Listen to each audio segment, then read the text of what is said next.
informasi dan inspirasi. Pendengar RRI dimanapun Anda berada, menjelang penerimaan peserta didik baru PPDB 2024, Ombudsman Nusa Tenggara Timur NTT ini telah mengambil langkah proaktif dengan membuka posko pengaduan untuk mencegah praktik pungutan liar atau pungli. Langkah ini bertujuan untuk memastikan bahwa proses PPDB berjalan transparan, adil, dan juga bebas dari segala bentuk penyalahgunaan wewenang. Dengan adanya posko pengaduan diharapkan masyarakat bisa melaporkan setiap indikasi pungli yang terjadi sehingga pihak berwenang bisa segera menindaklanjuti. Dan untuk membahas lebih lanjut tentang upaya ini, kami sudah bersama Kepala Ombudsman NTT Darius Bedadaton. Pak Darius, selamat pagi. Selamat pagi, RRI. Oke. Baik, Pak Darius, apa yang menjadi latar belakang dan juga alasan utama begitu ya Ombudsman NTT kemudian membuka posko pengaduan jelang PPDB 2024 ini? Ya, kami Ombudsman Republik Indonesia setiap tahun secara rutin melakukan pengawasan penerimaan peserta didik baru. Jadi kurang lebih sudah 5-6 tahun ini kegiatan pengawasan itu harus kami lakukan. Dan salah satu bentuk pengawasannya adalah membuka posko pengaduan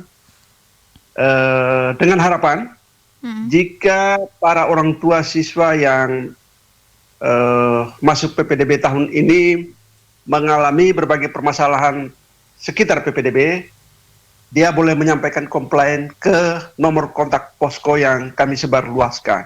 Mengapa demikian? Karena pendidikan dasar menengah ini adalah hak bagi seluruh warga negara dan aksesnya harus dimudahkan tanpa diskriminasi bagi semua anak-anak kita. Itu tujuan utama kenapa kami membuka posko ini ya. Oke, berarti ini sudah 5 tahun berjalan begitu Pak Darius ya. Apakah memang 5 tahun berjalan ini pungli cukup tinggi jelang PPDB ditemui oleh Ombudsman begitu Pak Darius? Ya, permasalahan utama PPDB yang kami temukan setiap tahun itu adalah pelanggaran juknis terkait jumlah rombongan belajar di masing-masing sekolah. Artinya begitu, jumlah rombel yang ditetapkan di dalam juknis itu kemudian dalam kenyataan di lapangan jumlahnya bisa bertambah karena kondisi-kondisi di lapangan yang tidak memungkinkan itu terjadi. Tapi kalau untuk pungutan liar yang kami maksudkan itu adalah pungutan tambahan di luar juknis yang telah ditetapkan oleh Peraturan Menteri Pendidikan Nasional Nomor 1 2021 dan kemudian juknis-juknis yang turunan yang ditetapkan oleh Gubernur dan Dinas Pendidikan. Ya. Kalau di luar itu, pungutan di luar itu ya kita namakan pungli, tetapi selain yang diatur itu tidak pungli gitu ya. Yang di sekolah khusus pungutan-pungutan yang kita harapkan adalah sekolah tidak melakukan pungutan-pungutan yang berlebihan. Misalnya seragam sekolah, seragam nasional, seragam pramuka itu boleh dibeli oleh orang tua ya, kecuali seragam olahraga ya, atau seragam khusus. Ada batik khusus sekolah ya, itu memang perlu seragam untuk seluruh siswa sehingga mungkin tidak bisa kita pesan satu persatu sendiri-sendiri ya.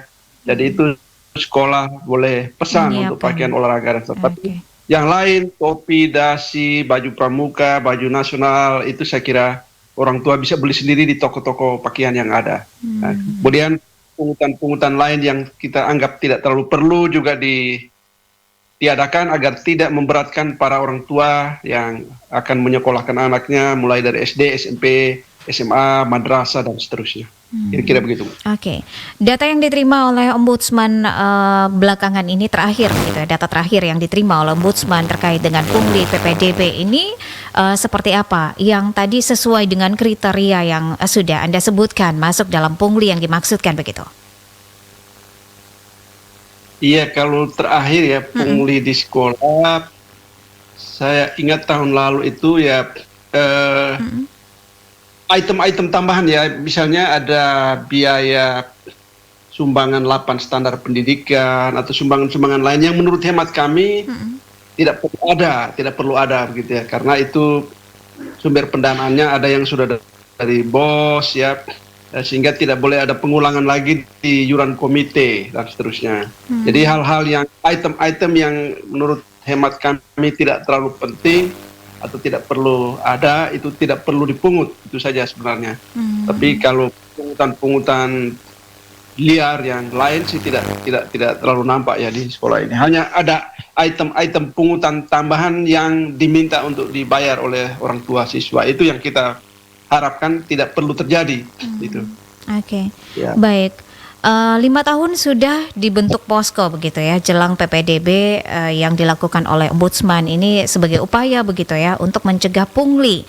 Apakah dengan adanya posko tersebut Anda melihat tren kasusnya ini menurun, pelaporan yang diterima oleh Ombudsman? Ya, tren kasus sih turun naik, tetapi substansi permasalahan di PPDB ini sepertinya hampir terus sama setiap tahun ya, tanpa ada banyak perubahan, ada perbaikan gitu ya. Jadi saya lihat yang sering terjadi ini pertama khusus PPDB di Kota Kupang. Kalau di kabupaten lain saya kira jarang terjadi gitu ya. Kota Kupang ini PPDB sering bermasalah, terutama karena anak-anak kita ini hanya mau sekolah di sekolah-sekolah tertentu atau menumpuk di sekolah tertentu. Sehingga semua orang mau masuk di sekolah itu dan memaksa sekolah untuk menambah rombongan belajar sehingga keluar dari juknis. Jadi dalam juknis itu sudah diatur jumlah rombel maksimal untuk kelas 9 itu adalah 12 rombel dengan jumlah siswa per kelas adalah 36. Nah, tidak boleh lebih dari itu karena di juknisnya demikian. Tetapi karena demo, paksaan, tekanan ke sekolah sehingga kadang-kadang ada sekolah yang ya terpaksa harus melebihi, ya betul ya, harus nambah begitu. Oke. Ya, itu yang paling sering terjadi ya. Oke, baik.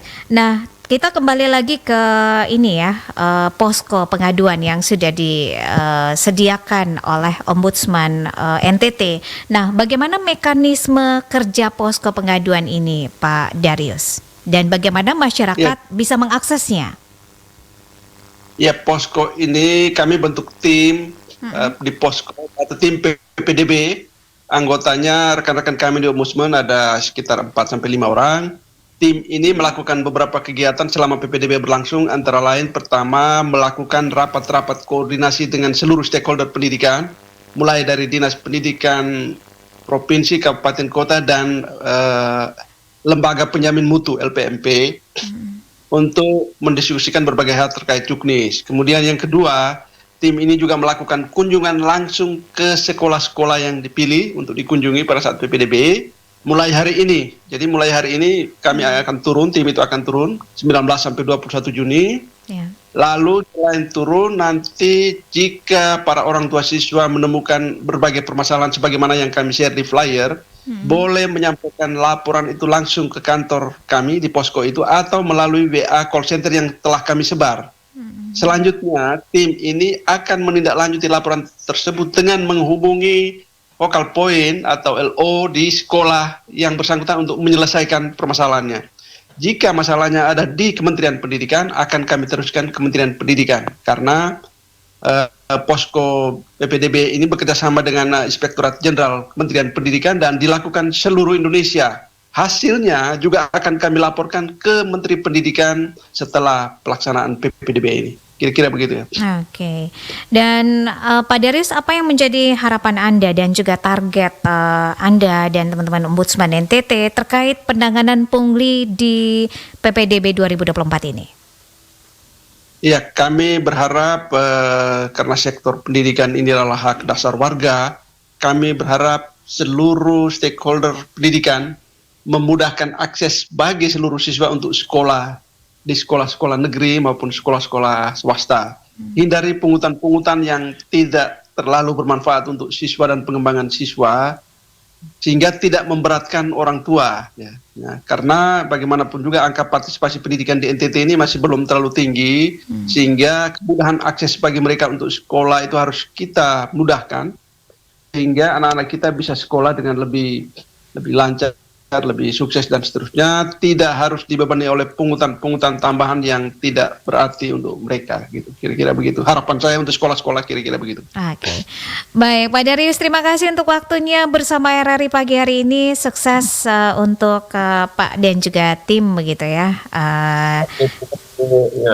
Untuk upaya untuk mencegah pungli terjadi. Dan pendengar RRI dimanapun Anda berada, kami masih punya satu topik lagi yang akan kami hadirkan untuk Anda, di mana ngada raih nominasi bergengsi UCLG Mexico City Culture 21 dengan narasumber kami. Nanti akan kami hubungi Kadis Pariwisata Ngada Octavianus Bota Jawa. Tetap bersama RRI ND, kami akan kembali selepas satu nomor lagu berikut.